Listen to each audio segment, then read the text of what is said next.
Our next paper is Measurements and Correlations for Critical Heat Flux in Cryogenic Boiling. And I believe that will be presented by Mike Izenson. I hope I'm pronouncing that right, from CRIARE.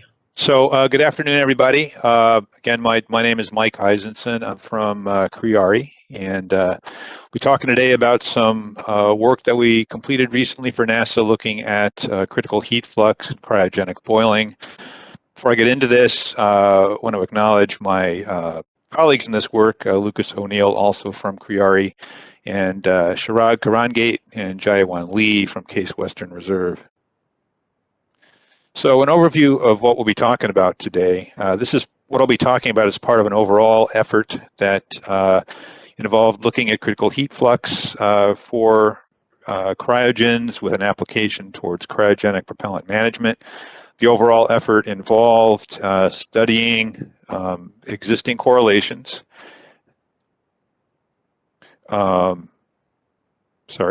existing correlations, assessing their performance with cryogens, identifying gaps in the data, designing, building, and operating a test rig to study cryogenic critical heat flux in this case, and then using the literature data, focusing on cryogenics, along with the new data developed in this program to improve the accuracy of the correlations.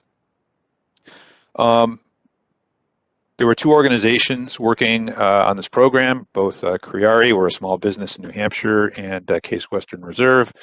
CRIARE focused on the testing part of this program, which I'll be talking about today, but it relied very heavily on work being done in parallel. Case Western, they were looking at the literature survey and development of new correlations. So the motivation for this work is that pool boiling is a critical process in cryogenic fluid management. You know, one of the typical things that you need to do for long-term cryogen management storage is to fill a warm tank with very cold fluid. That process is illustrated schematically here. You'll spray a cryogen into a warm tank, you'll let it come to equilibrium, you'll vent vapor, and you'll repeat. And the rate that things come to equilibrium depends upon how quickly heat is transferred between the solid tank and the cryogenic fluid. And of course, most of this happens by phase change heat transfer through, basically pool boiling. And to understand how quickly things can equilibrate, you need to know how pool boiling works with cryogenic fluids. And because the temperature range the temperature difference starts out very high, you need to understand how this boiling happens across the full range of the boiling curve. And that's illustrated schematically down here, showing the heat flux as a function of the delta T between the wall and the fluid saturation temperature. And you have three main regimes of boiling. There's nucleate boiling at low temperatures, film boiling at very high temperature differences, and transition boiling. You also have a couple of transition temperatures between these regimes, Leidenfrost temperature and the critical heat flux temperature. And what we're trying to do in this program is basically prove the feasibility of developing improved correlations, focusing on cryogenics, by combining a focused look at the literature with new data for pool boiling obtained specifically for cryogens, and applying that to correlations that can be used to improve the modeling of cryogenic fluid management processes. Ultimately, all the boiling regimes need to be addressed to do this, but in this first phase of the work that we were working on earlier this year, we focused on looking at primarily the critical heat flux and also somewhat the nucleate boiling curves. Critical heat flux, most of you are probably aware, but that's the phenomenon when in pool boiling, as you increase the temperature difference between the wall and the fluid, you enter this nucleate boiling regime that has very high heat transfer coefficients, and you can, in that regime, you can increase the heat flux very rapidly by increasing the wall delta T, but at some point the vapor generation basically becomes too high to enable that regime to continue. And the temperature difference where that occurs is the delta T critical heat flux here, and the heat flux where it occurs is the critical heat flux. And if you're doing a test where you're applying heat, for example, you'll see what happens if you apply heat to your test surface and exceed the critical heat flux. You'll suddenly see a very rapid increase in heat transfer as vapor blankets the surface and you transition to the film boiling regime. So it's a very important transition between regimes, and being able to predict it is a critical part of understanding the pool boiling phenomenon and modeling the cool down of these cryogenic systems.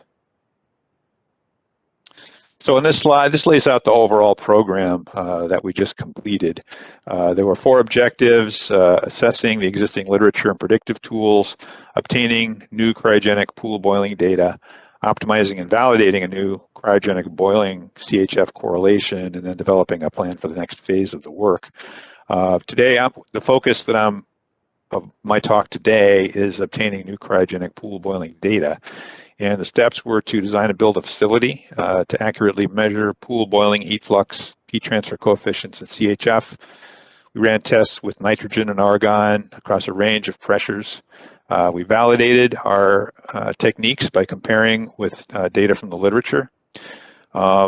We basically ran a flat plate configuration and tested different angles between the surface and the vertical, 0 degrees being upward facing plate, 90 degrees being a vertical plate, and 135 degrees being sort of 45 degrees pointing downwards. We then augmented the literature with this new data and worked with Case Western to show that we could have improved accuracy correlations. All this goes back to some comments that were made during the panel discussion, that the existing correlations for pool boiling are based on literature that focuses mainly on fluids that aren't cryogens, with a small amount of, or a relatively small amount of cryogenic data. And if you apply those general correlations to the cryogenic data alone, you end up with relatively poor accuracy. And what we're trying to do here is improve the accuracy by focusing only on cryogenics and by developing new data. So the schematic on the upper right of this slide shows the design of our test article. The heart of it is this sort of T-shaped component. You're looking at it in cross section here. It's a 1-inch aluminum cylinder that we apply heat to on one end. We have inserted into that cylinder some high accuracy RTDs at known locations, so we can measure the temperature gradient in the cylinder. We have a couple located very close to the surface for a surface measurement temperature. So this gives us the capability to measure the heat flux on the surface and the surface temperature relative to the external environment, which is going to be a boiling cryogen. Our heat flux meter is surrounded by vacuum. It's in a vacuum enclosure. All of the power and the instrumentation come through the vacuum ports shown on either side here. We also have the capability to rotate this assembly around the axis that goes through the vacuum port, so we can test at various orientations to vertical. The vacuum seals are made with indium O-rings that make a seal with this flange that comes out from the heat flux meter, and on the top surface we have a PEEK cover plate that provides insulation to make sure that nearly all the heat transfer happens in the intended boiling surface. You can see some photographs of the hardware on the bottom. This is the disassembled unit. This is the actual heat flux meter here, and then this is the assembled device. We spent a lot of time analyzing heat transfer in the assembly, because we want to make sure that what we're measuring is the heat flux that goes through the test surface and not heat leaks out the side. So spent considerable time analyzing heat transfer around the test surface and the insulating PEEK layer, and this is typical results of that analysis. We were able to make sure that nearly all the heat transferred through the surface. It also was really important to know exactly where our RTDs were positioned in the device, and so we spent a lot of time making measurements and developing ways to understand exactly how far the RTDs went into the penetration holes.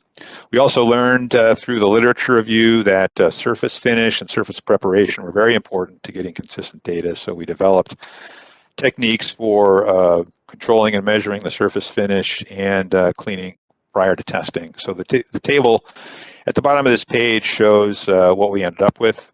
The aluminum alloy used was aluminum 6061 with a surface roughness of 0.2 microns. We were able to test a range of surface orientations from upward facing to downward facing. We developed techniques to clean the surface consistently each time before testing with an acetone wipe and a clean room cloth. The facility enabled us to test at heat fluxes up to about 60 watts per square centimeter and working pressures up to 45 psia. The schematic here shows the overall layout of the test rig. It's a double vacuum insulated dewar where the test article was suspended in the central dewar in a pool of liquid cryogen. Everything hung down from the top flange on the cryogen here. There was a vacuum pump that connected to the two ports on either side, and all the instrumentation and power leads came out through those lines as well. We had an internal camera that faced downward so we could observe what was happening on the boiling surface, and level sensors so we could monitor basically how high the liquid was above the boiling surface and make sure we had adequate volume in there. We had the capability of actually surrounding the central test vessel here with another layer of liquid nitrogen around the outside. It turned out that wasn't really necessary, so we just vacuum insulated the outside during our tests. Photos on the left show the actual test hardware. Here is the test article. I think it's actually pointing downwards here, so that the test surface is actually underneath, and you can see all the penetrations through the top flange here. We ran tests by preparing the test article, assembling the dewar, adding liquid cryogen, and then we're ready to start a test. To run a test, we would start applying heat to the heaters that were on the bottom of our heat flux meter. We basically increased the power in steps, let things stabilize, and increased the power again until we found the critical heat flux point. And along the way, we could also measure the nucleate boiling curve. The plot on the right here shows typical test data. Temperatures are shown on the left, heat flux on the right. So the blue line at the bottom is the saturation temperature of the liquid in the pool. The red line here is the temperature of the boiling surface, and the brown, I guess that's brown. The brown line here shows the heat flux on the surface calculated from the power input to the heaters. So you can see as this went, we would increase the power. We'd wait for the surface temperature, all the temperatures actually, to reach a steady state. And as we approached critical heat flux, we'd turn up the heat in smaller increments, and we'd come to a point where on the last step of power increase, instead of reaching a new steady level, the temperature would start increasing rapidly. So that would indicate that we'd transition to film boiling. So based on this, we can calculate the heat transfer coefficient for each of these steps along the way. And then we computed critical heat flux as the average between the last stable heat flux we tested and the first heat flux where we transitioned to film boiling. The photograph here shows the typical view of a test during nucleate boiling. Once the critical heat flux point was reached, the temperatures increased, and we'd start seeing boiling from all over the surface, mostly from the heated surface, but also everywhere else as well, so much more chaotic. First thing we did with this rig was generate data to compare with literature, make sure that our data were reasonable. So we did that by measuring boiling curves and critical heat flux with liquid nitrogen. You can see the results on the bottom. The lower left plot shows the nucleate boiling curve for liquid nitrogen at an atmosphere of pressure. Our data are the blue circles, and the two most relevant sets of data from the literature are plotted alongside the squares and the triangles, and at 1 atmosphere, everything lined up very nicely. We also ran that test at a higher pressure where the saturation temperature was about 86 Kelvin.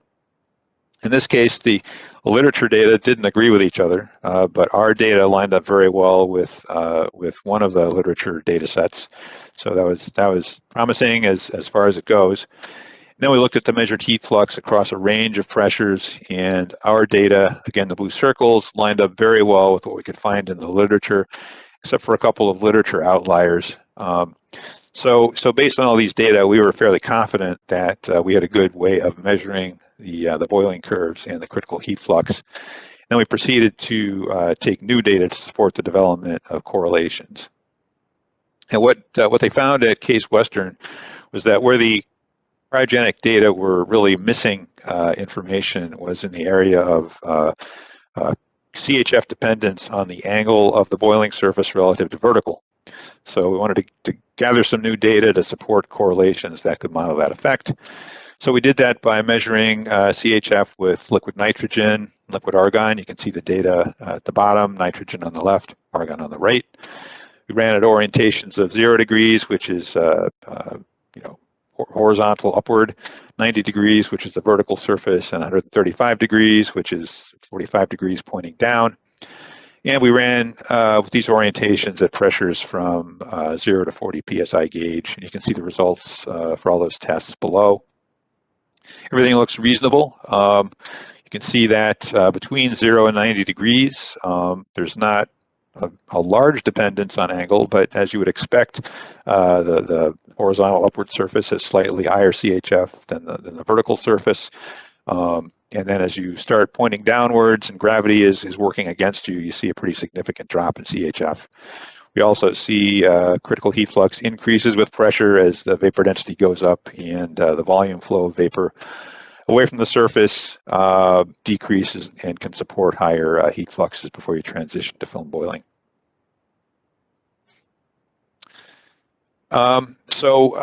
The work that was done at Case Western to develop these new correlations, analyze the database, and compare accuracies, that's all going to be published in a journal paper that's in the works right now. So the point here is not to talk very much about that, but to give a little flavor of it and show how these data fit into that work.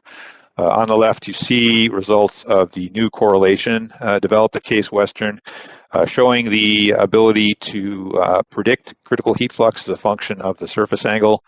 All the points here are all the existing cryogenic data for a range of fluids, argon, helium, hydrogen, and so forth.